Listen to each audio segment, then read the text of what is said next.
présentement avec Roxane Dastou, photographe de métier. Bonjour, ça va bien? Oui, toi? Oui, super. Donc, depuis quand pratiques-tu ce métier? Ça fait déjà 5 ans. OK. Oui. Puis, quels ont été tes... comment tu as fait, en fait, pour te rendre jusqu'au métier de photographe, ton parcours? Oui, ben en fait, je suis partie de la région pour m'en aller à Québec. Je suis rentrée au cégep de Sainte-Foy en arts et lettres puis en cinéma. J'aimais beaucoup l'aspect vidéo à ce moment-là. Puis au fil du temps, pendant le cégep, je me suis rendu compte que c'est peut-être plus la portion photographique qui m'intéressait. Donc, suite à ça, je suis allée faire un cours en lancement d'entreprise et je me suis inscrite là, à un DEP en photographie, 2 ans à temps plein. Puis après ça, je me suis rendue ici là, pour démarrer mon métier. OK. Puis, tu as une petite entreprise à toi Oui, de exactement. photographie. J'ai un studio à la maison, on s'est construit une maison, j'ai établi un studio, puis je reçois les clients chez moi ou à l'extérieur où je me déplace aussi. OK. Puis, qu'est-ce que tu aimes le plus dans la photographie? Est-ce que c'est les paysages, en studio?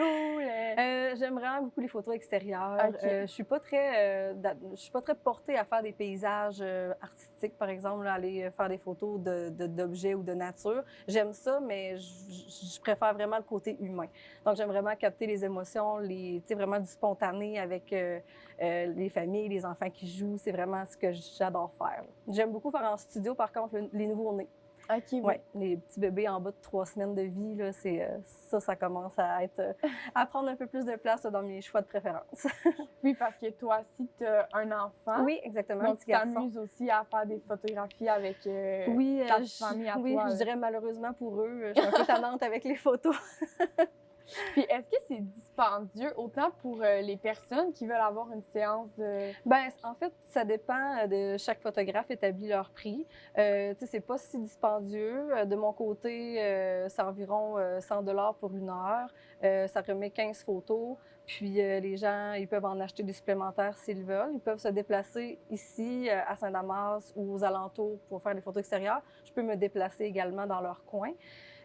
Puis, je fais souvent des mini-séances aussi, des promotions, des petites séances, soit de Noël thématiques, qui c'est un peu moins cher. Mais rendu là, c'est vraiment au photographe d'établir sa liste de prix. OK. Puis pour toi, mettons, l'équipement, est-ce que ça coûte cher? Une personne qui voudrait...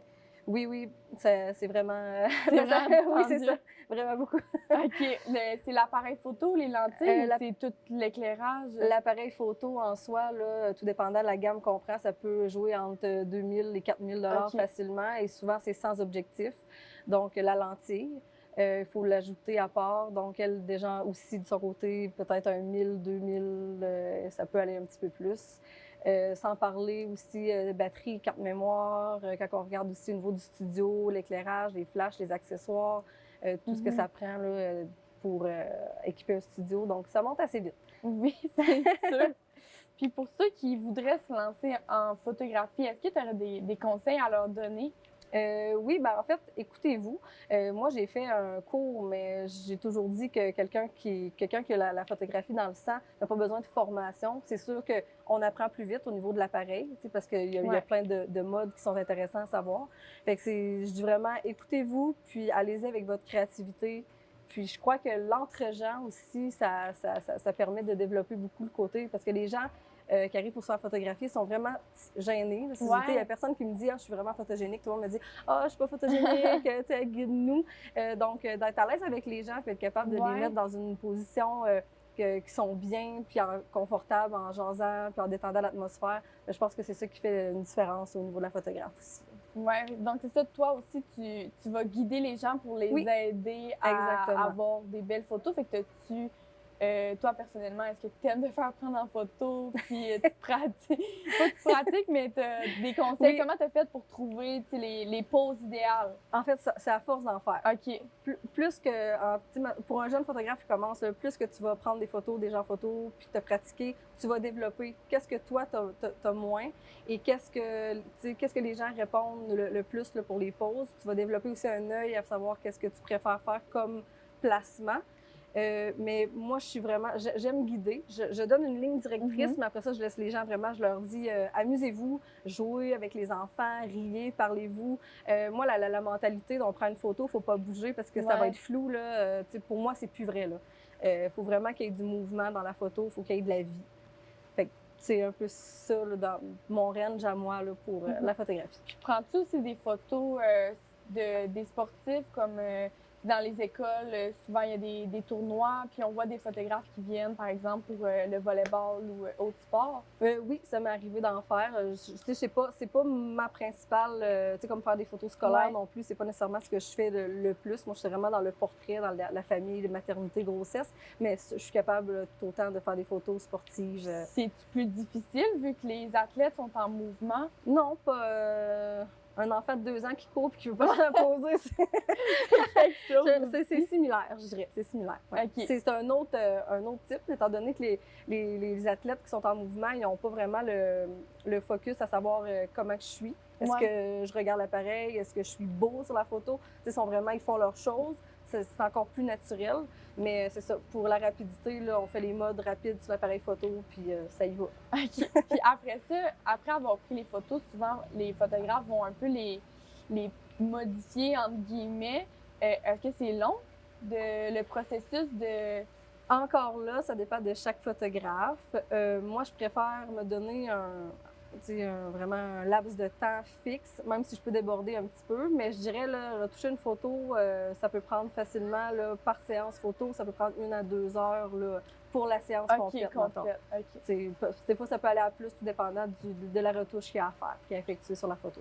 C'est sur l'éclairage, mettons, qu'on va jouer, puis... Oui, c'est ça, les tonalités. Moi, j'aime ça jouer un petit peu avec les couleurs aussi. Là. Si on fait une photo, par exemple, avec un paysage dans un champ avec les arbres, j'aime diminuer un petit peu le contraste et aussi la saturation là, dans les verts, exemple, que ça soit un peu plus chaud.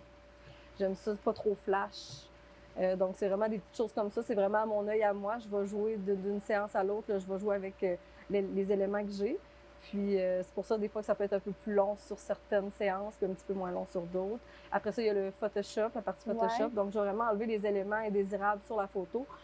Par exemple, il peut y avoir une poubelle en arrière-plan. Ouais. Des fois, on est limité dans nos endroits. Bien, je vais l'enlever tout simplement. Les petits cheveux qui passent dans le visage, capable d'aller enlever le cheveu pour dégager un petit peu, des choses comme ça, des boutons. Ouais. À la demande de la personne. Oui, exactement. C'est sûr que je suis beaucoup dans l'acceptation de soi. Oui. Donc, tu sais, je suis pas vraiment là, à aller faire des retouches. C'est quelqu'un qui dit, ah, ben, veux-tu me rapetisser un petit peu? Tu sais, je suis pas dans ça, mais c'est possible de le faire, mais je suis pas dans ça. Je préfère que les gens s'acceptent et s'aiment comme ils sont. Oui, c'est ça, le plus naturel possible. Est-ce que c'est un mythe si on dit que c'est plus facile de prendre des photos en studio puisque c'est toi qui gères ton éclairage? Tandis qu'il y a des photos à l'extérieur? Non. C'est plus facile C'est beaucoup plus facile de faire des photos extérieures qu'en studio. Parce que justement, en studio, l'éclairage, il faut que tu le connaisses. Il faut que tu sois capable de placer ton éclairage au bon endroit pour que ça donne un beau résultat dans le visage de la personne, que ton fond soit aussi bien éclairé autant que la personne en avant, qu'il n'y ait pas de gros ombrages sur le fond. Tandis qu'à l'extérieur, ben c'est sûr qu'il y a en contre-jour qu'on trouve certaines difficultés, mais sinon, c'est beaucoup plus facile à l'extérieur. Y a-t-il un moment dans la journée où c'est mieux de prendre les photos? Puis des fois, s'il fait vraiment soleil, je pense que c'est pas... oui.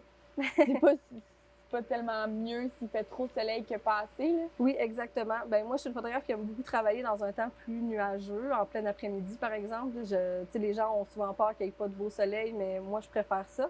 Sinon, le meilleur moment, c'est toujours au golden hour qu'on appelle. Okay. C'est vraiment le fin de journée, coucher de soleil, surtout ces temps-ci, là, à l'été, là, aux alentours de 7-8 heures. C'est vraiment la plus belle lumière, ou très tôt le matin.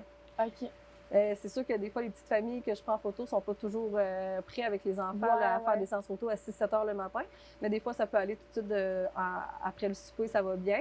Puis quand c'est dans l'après-midi, je trouve un endroit à l'ombre, que le soleil peut être plus fort, mais un petit peu éloigné. Comme ça, on n'a pas de grosses lumières là, dans le visage ou les enfants qui ont de la misère à garder les yeux bien ouverts. Oui, des fois, c'est compliqué. Oui, c'est ça. Puis pour ceux qui aimeraient avoir tes services, où est-ce qu'ils peuvent te contacter? Oui, bien, j'ai une page Facebook, Roxane Destou Photographe. Je suis aussi active sur Instagram. J'ai un site internet, roxanedestouphoto.com. Donc, les gens peuvent me contacter par là. Puis, je fais souvent des promotions, des concours sur ma page, des choses comme ça. Tes disponibilités, c'est dans la semaine ou... Pas mal tout le temps, je dirais du lundi au dimanche. Là, OK. Ouais. Ben, merci beaucoup, Roxane. Ben, merci à vous. Bye.